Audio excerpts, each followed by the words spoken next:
Hello everyone, screen पे एक SMS reflect हो रहा है। ये रिसीव हो रहे हैं टैक्स पेयर्स को इनकम टैक्स डिपार्टमेंट की तरफ से।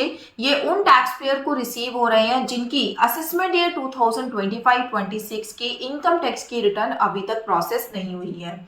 उसके पीछे रीजन है कि उनकी रिटर्न में कुछ डिस्क्रिपेंसीज थी, जिससे रिलेटेड डिपार्टमेंट ने उनको मेल सेंड किया है और वहां पर आपको सेक्शन 143(1)(a) के अंदर एक नोटिस दिया गया है। नोटिस के अंदर जो भी डिपार्टमेंट को डिस्क्रिपेंसी नजर आई है उसके बारे में डिटेल दी गई है। अब आपको करना क्या है कि उससे रिलेटेड जो भी डिपार्टमेंट ने वहां पे डिस्क्रिपेंसी मेंशन करी है उसको ठीक करना है और इस मेल का रिप्लाई 30 डेज के अंदर अंदर अपने इनकम टैक्स के लॉगिन में जाके करना है, सो दैट आपकी रिटर्न अकॉर्डिंगली प्रोसेस की जाए। अभी तक का सिनेरियो क्या था, आप रिटर्न फाइल करते थे और डिपार्टमेंट से जब वो रिटर्न प्रोसेस होती थी तो आपको इंटीमेशन रिसीव होता था सेक्शन 143(1) के अंदर।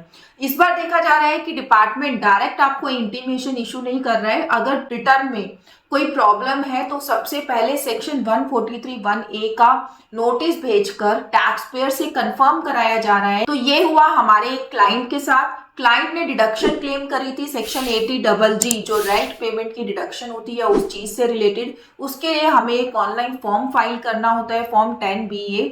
फॉर्म फाइल करते समय क्लाइंट ने कर दी एक गलती, उसने वहां पर मंथली रेंट डिस्क्लोज कर दिया कंपेयर टू उसको फुल ईयर का रेंट मेंशन करना चाहिए था। जबकि इनकम टैक्स की रिटर्न फाइल करते समय जो डिडक्शन क्लेम की गई वो फुल ईयर के रेंट के अकॉर्डिंग क्लेम की गई।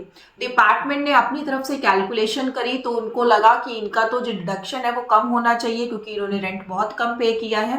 डिपार्टमेंट ने यहाँ पर एक डिस्क्रिपेंसी शो करके भेज दिया कि आप इसको या तो ठीक करो या फिर हम जो हमारे अकॉर्डिंग कैलकुलेशन है उसके अकॉर्डिंग आपकी रिटर्न प्रोसेस कर देंगे और जो भी आपका रिफंड या डिमांड बनता है वो अकॉर्डिंगली एडजस्ट कर दिया जाएगा। तो देखा जाए तो ये टैक्स पेयर के लिए एक बेनिफिट है कि रिटर्न प्रोसेस होने से पहले उनकी रिटर्न में जो गलती है वो उनको पहले ही पता लग जा रही है और उसके अकॉर्डिंग वो उसको ठीक कर देंगे, तो उनका रिफंड एडजस्ट नहीं होगा या फिर एक्स्ट्रा टैक्स लायबिलिटी नहीं निकलेगी।